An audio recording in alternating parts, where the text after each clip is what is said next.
بسبب صغير جدا ممكن ألم الرقبة يفضل مصاحب ليك طول حياتك. ناس كتير ما بتاخدش بالها وهي بتستخدم الرقبة أو حتى الكتف من إن هما بينحنوا بظهرهم لقدام. فأنا قاعد على اللاب وأنا بستخدم الموبايل وأنا حتى بتفرج على التلفزيون، أنا طالع برقبتي ومقتب لقدام. الوضعية دي وأنا قاعد بتكلم كده أنا بدأت ألاحظ إن الكتف بدأ يخش لجوه، دي إحنا بنسميها راوند شولدر.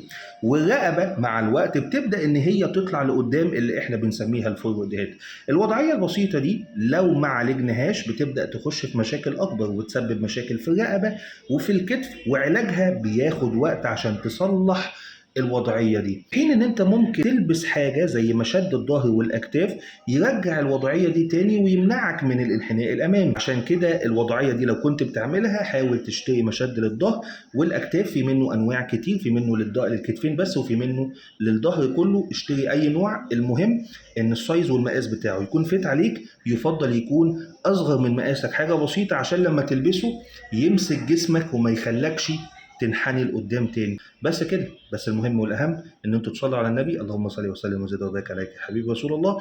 انا مصطفى سليم، هنا حكيم اعصاب. اشوفكم الفيديو الجاي. سلام عليكم.